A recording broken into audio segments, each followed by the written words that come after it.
lagi di vlog keluarga Sebastian. Akan ada keseruan apa ya kali ini? Tonton terus videonya sampai akhir ya. Keluarga Sebastian mau staycation lagi guys.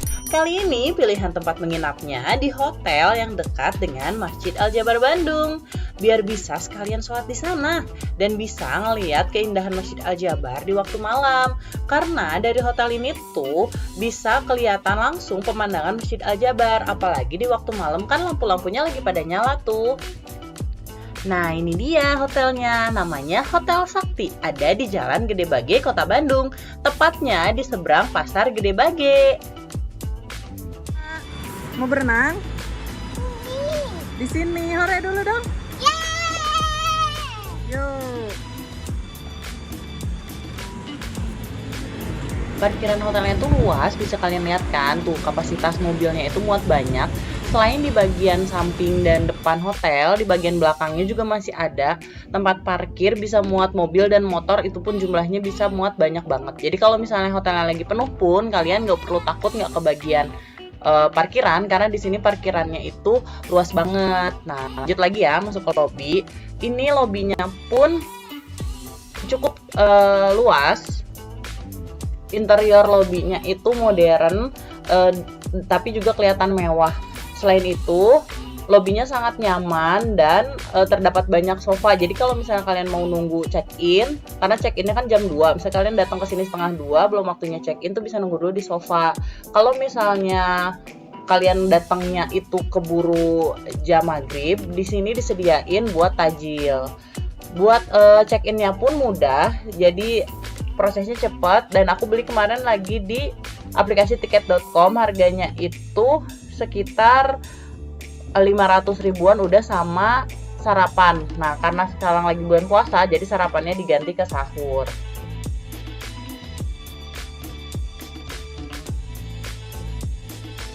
Di Hotel Sakti ini tersedia beberapa tipe kamar, juga ada meeting room, ada beberapa jenis juga, dan ada 2 restoran. Restoran pertama di lantai 1 itu Eat Sakti, dan restoran hotel itu di lantai 2 yang buat kita nanti sahur ataupun sarapan.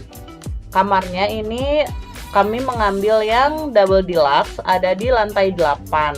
Nah ini udah nyampe ke depan kamarnya, kita masuk dan lihat fasilitas di dalam kamarnya itu ada apa aja. Oke, fasilitas kamarnya itu yang pertama ada kasur ukuran queen bed. Ini tuh cukup lah buat 4 orang, 2 dewasa dan 2 anak-anak. Karena kan keluarga Sebastian tuh di sini punya 2 anak kecil. Fasilitas lainnya di sini ada menu untuk sahur. Jadi kalau misalkan liburan ke sini nggak ngambil yang plus paket makan, bisa beli ada paket sahurnya khusus dan bisa diantar ke kamar. Ini ada lemari. Nah lemarinya itu full kaca, ada gantungannya juga, dapat 4. Terus di sini ada TV, kita dapat air mineral 2 botol, ada teko pemanas air, terus dapat ada kopi, teh, dan gula, ada creamernya juga. Nah buat AC-nya, ini dia AC-nya lumayan dingin, enak banget sih. Kita lanjut ke fasilitas lain ya. Ada lampu tidur juga di sini tuh unik sih, karena ada balkon di setiap kamar dan dari balkonnya itu bisa lihat pemandangan langsung ke Kota Bandung. Lanjut lagi ke kamar mandinya ya sekarang. Buat fasilitas di kamar mandi nih, ada toilet duduk, terus dapat 2 handuk ukuran besar, dan di sini tuh ada kaca bulat gini nih, lucu kan, bisa ngaca dari atas. Udah gitu ada hair dryer juga di sini, dan buat perlengkapan mandinya dapat sabun batang, terus ada shower cap, dan juga ada sanitary bag. Untuk sikat gigi dan pasta giginya itu dapat 2 pasang. Nah ini semua ada di bagian wastafel. Ini dia wastafelnya, ada kacanya juga, ada lampu di pinggirnya jadi lebih terang. Masuk ke wilayah untuk mandinya. Di sini ada shower dan ada penutupnya, jadi nggak usah takut nyiprat airnya kalau mau pakai shower. Untuk sabun dan sampo cairnya itu udah disatuin, ada di situ. Dan ini ada tempat duduk. Aku pakai buat mandiin anak-anak, jadi mereka duduk di sini sambil aku guyur pakai shower. Nah, untuk TV-nya ini ada channel lokal dan internasional. Terus dapat 2 pasang sendal hotel. Ini lucu banget sih desain hotelnya. Nah, sekarang masuk ke colokan listrik. Di sini ada lumayan banyak. Ada di pinggir kasur itu masing-masing 1, jadi ada 2. Terus di meja ada 2 dan di kamar mandi ada 1. Aku mau lanjut ngecek internetnya. Jadi di setiap kamar itu tersedia wifi gratis dari hotel. Di kunci di tempat kartu untuk kunci pintunya itu ada passwordnya. Nah, buat kecepatan internetnya itu pas aku cek up to 3 Mbps. Jadi lumayan lah kalau mau scroll sosial media selama lagi staycation. Hotel Sakti ini letaknya benar-benar di pinggir jalan utama, jalan raya Gede Bage, dan di sekitarnya itu banyak yang jual makanan. Jadi kalau misalnya mau Gojek online makanan tuh gampang banget di sini karena lokasinya strategis. Bisa dilihat ya dari balkon ini tuh kelihatan kan pemandangannya. Ini di bagian sebelah kiri aku ngambil kamarnya. Yang berbeda di bulan Ramadan ini, dari pihak resepsionis hotel menyediakan fasilitas untuk membangunkan sahur via telepon. Ini tuh jamnya kita bisa request minta ditelepon untuk dibangunin jam berapa supaya nggak kesiangan sahurnya. Nah, untuk sahur itu tersedia di restoran lantai 2 dari jam 3 pagi sampai selesai.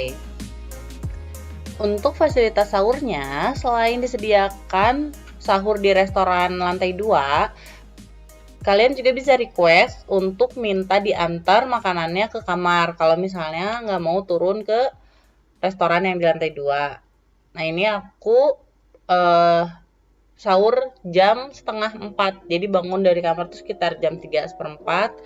Lanjut turun ke restoran yang di lantai 2. Di lantai 2 itu selain ada restoran, juga ada meeting room dan ada kolam renang.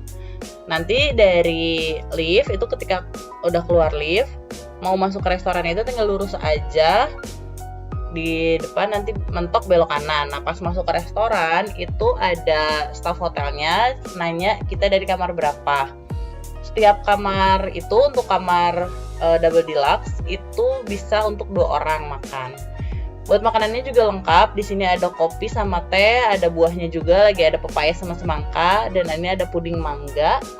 Terus juga ada salad. Ini bebas ngambil karena all you can eat ya guys. Buat minumannya juga ada jus jeruk, es teh manis, infused water, dan air mineral. Selain itu juga ada roti bakar, sereal, dan susu UHT. Terus ada jamu juga. Selain itu makanannya ada sup daging plus sayuran. Kalau misalnya untuk nasinya itu dia kayak buffet gitu. Ada nasi putih, terus ada capcay.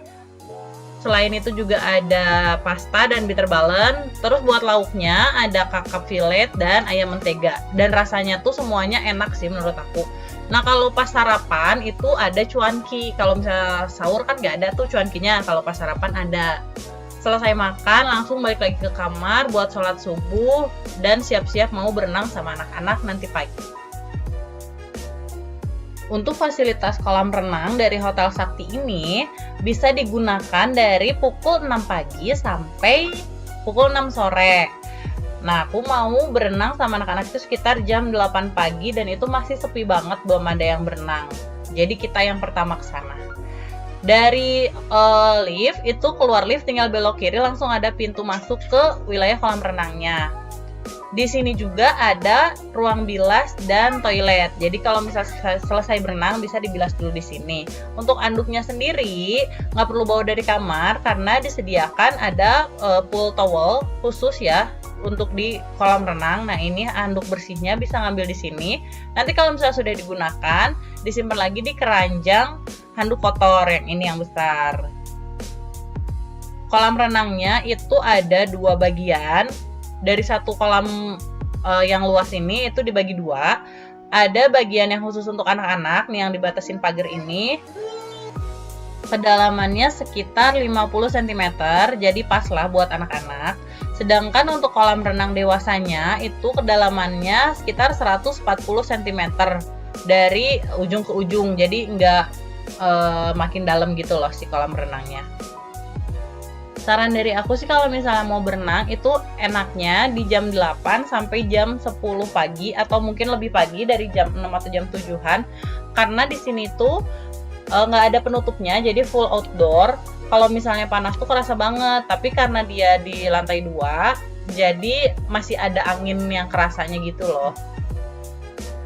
Selesai berenang sama anak-anak, langsung balik lagi ke kamar, terus siap-siap buat mau check out jam 12 dan lanjut lagi mau jalan ke Masjid Al-Jabar buat sholat zuhur di sana. Jaraknya dari Hotel Sakti ke Masjid Al-Jabar itu nggak terlalu jauh, sekitar 17 menit aja. Nah ini jaraknya aku liatin di maps-nya ya. Jadi ada dua pilihan jalan, bisa lewat ke Gede Bage atau ke Jalan Soekarno-Hatta terus nanti muter balik di Panjelekan. Nah aku mau pilih jalan yang lewat ke Gede Bage, terus nanti dari Jalan Gede Bage itu lanjut ke GBLA.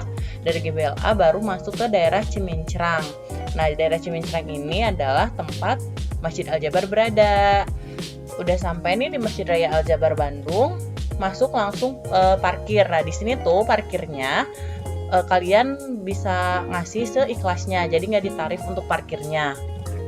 Dari parkiran itu bisa langsung jalan menuju ke pintu masuknya. Parkirannya cukup luas, tapi kalau misalnya malam kesini itu biasanya suka rame, jadi parkirannya suka penuh. Nah kalau misalnya siang kayak gini itu nggak terlalu rame, jadi parkirannya itu agak lumayan kosong, bisa parkir di dekat ke jalan menuju pintu masuk. Aku mau sedikit jalan-jalan di sekitaran Masjid Al-Jabar, sekalian nunjukin ke kalian di sini ada apa aja. Nah, untuk peraturannya selama bulan puasa ini ada tata tertib di Masjid Raya Al-Jabar. Apa aja tata tertibnya bisa dibaca kalau kalian kesini. Terus di sini tuh, nah, yang unik dari Masjid Al-Jabar adalah tempat wudhunya. Jadi tempat wudhunya itu nggak cuman ada di daerah dalam ke arah kamar mandi, tapi di sekitaran luar masjidnya pun banyak tempat wudhu. Nah tuh yang kayak piramid gitu tuh di tengah itu ada tempat wudhu. Nanti kalau misalnya ada gambar yang lebih jelas aku tunjukin ya. Terus ini buat masih eksterior masjid, lorong-lorong ini tuh adalah jalan menuju ke dalam masjidnya. Ada tempat sampah di mana-mana, gampang banget dicari. Jadi kalau misalnya teman-teman mau berkunjung ke Masjid Raya Al-Jabar, jangan lupa jaga kebersihan ya guys, jangan buang sampah sembarangan. Nah kan ini tuh dikelilingin sama danau. Jangan sampai buang sampah ke dalam danaunya atau ke dalam kolamnya. Jadi pastiin buang sampah ke tempat sampahnya. Nah itu tuh tempat wudhu nih, yang aku lewatin itu tadi tempat wudhu.